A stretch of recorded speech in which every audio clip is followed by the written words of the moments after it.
Hi guys, welcome back to my channel, Monkey Wrench. I'm Kelly, the monkey with the wrench. Today we have a problem, and the problem is with the mechanic. The other day, mower on the side of the road, I brought it home, I cleaned it up, I cleaned the carburetor, I got it running. I ran it around the backyard for about 15 minutes or so, and everything seemed to be fine.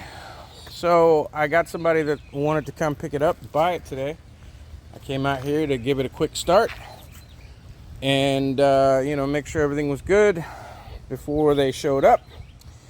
And there was no fuel in it. And when there's no fuel in it, there's a problem, because I knew that I put fuel into it. So the first thing I did was open the tank, check it, there's no fuel in it. And then I start thinking, well, let me look on the body and see if there's any leaks. Because if the needle and seat didn't set, then the fuel would have ran through the carburetor and into the oil reservoir, and that's a problem. That's a needle and seat problem. So I saw that there was some wet marks here on the front of the machine, and as I'm looking at the carburetor from under there, and the bowl of the carburetor was laying down on the lawnmower. Apparently, in my rush the other day, I did not put the two bolts back in the carburetor that hold the bowl on. In this case, it's two bolts if you watch that video. So it of course popped off and all the fuel leaked out, which is fine. It's great. It lets me know that it wasn't a needle and seat problem. So then I go ahead and put the carburetor bowl back on it, and I go to start it up, and this is what it sounds like.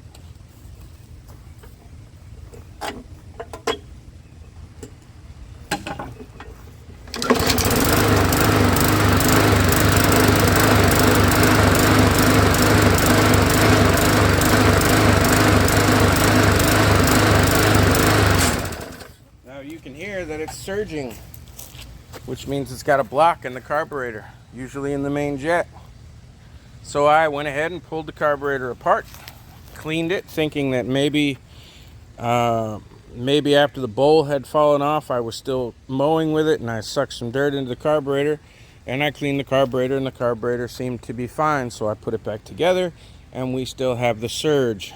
So if you have this issue, chances are you've got a jet that really needs to be drilled out. However, I do not have drill bits for the jets, so I'm going to show you what I do.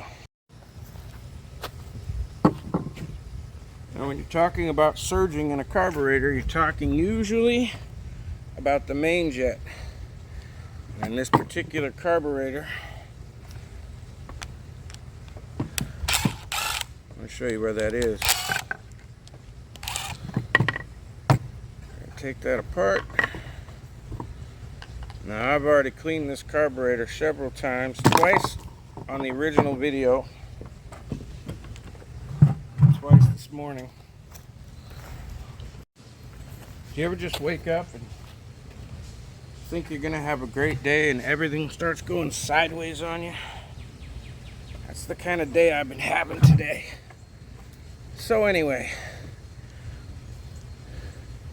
it is what it is. First, I got to take the main jet system out. If you watch my videos, you know that I use my thumb as a lever point so I don't break anything. Pull the main jet out, and the one that you're looking for, the main jets are here, and these were fine. This is your secondary jet. I keep saying main jet. That's the kind of day I'm having. Anyway, this is the one that's dirty. This is the one that's causing that problem. This is my tip cleaner for my welding stuff, and it has various different sizes of wire. And so what I think what's going on is it might have a little bit of rust in there. I don't think any dirt got in there. These are just plastic. This has a little sleeve inside of it, a little metal sleeve, and sometimes it gets rusted. So you got to find the wire that will go inside of it. And sometimes it's a pain in the butt. You got to go through all the wires till you find the one that fits. This thing has been the bane of my existence since the day I bought this tool, this little file. I have never used it, ever. So let's just see if I can get it the fuck out of my way. Now, I want to find a wire. We'll go in that little jet hole. And you'll feel it go in when it finally does.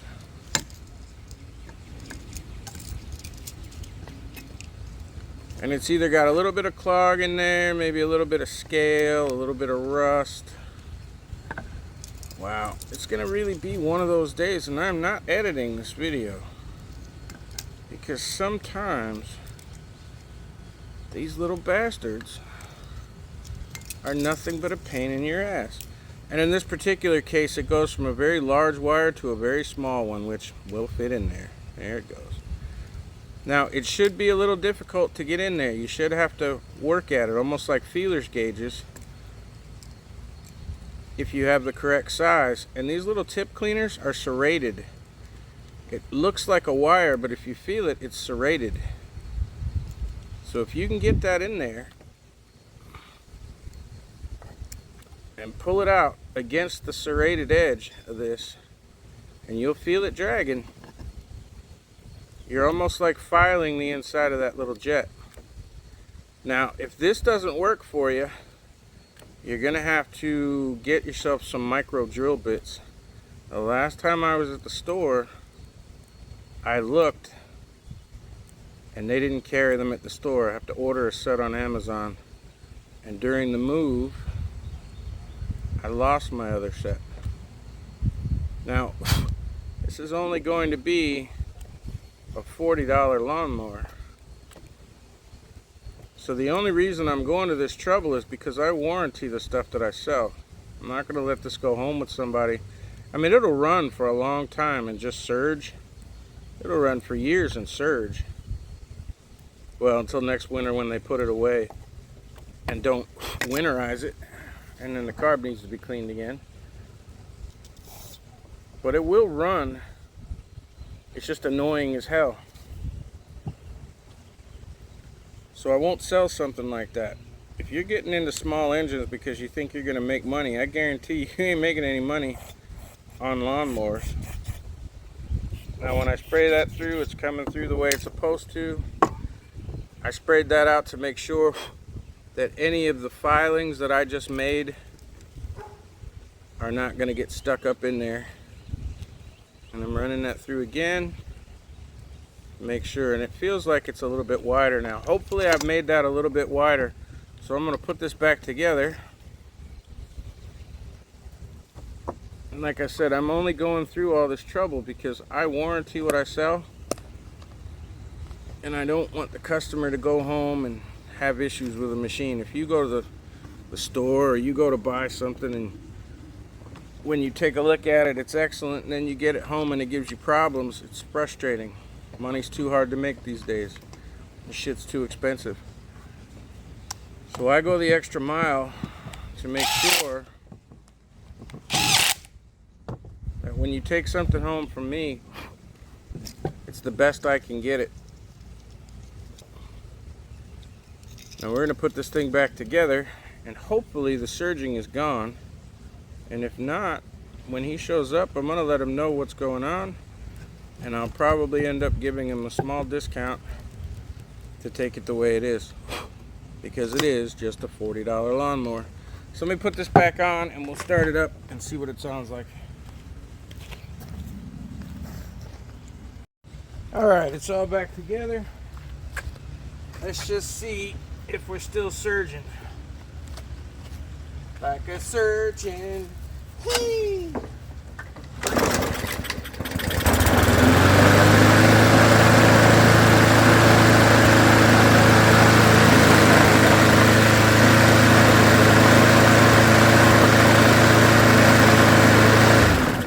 Well, I would say that was a 100% success, wouldn't you? So if you find that you got a machine that is surging, get yourself either a micro drill bit and watch somebody else's video, because you only want to find the drill bit that fits that hole exactly. Then you want to go one size up and drill it, just one size. Otherwise, if you have a set of welding tip cleaners like that I've had forever, and I probably need to get a new set just in case I lose that one. You can clean out your secondary jet. You can even clean out your main jets. When you take that middle section apart, there's 3 jets in the middle plastic. You can take those and make those slightly bigger too. And what happens is, the reason it surges is because it's getting constricted fuel. It's kind of like clogged pipes. So it's not getting enough to run solid. It's getting enough to rev up and then not enough to stay up. So it just keeps getting enough, like a squirt, but it's not, it's constricted. So anyway, I hope that helps. I can go ahead and let this dude know. He can come and take a look at this mower and take it home if he wants to. And hit the like button on your way out the door, somewhere between my chin and my balls. We are about to break 3,000 subscribers. So please subscribe if you haven't. Get your neighbors, your friends, your aunts, your sisters, your uncle's neighbor, your neighbor's uncle. Let's hit 3,000. We're doing a big giveaway and live stream when I hit 3,000. So you'll want to keep your eyes out for that. See you soon.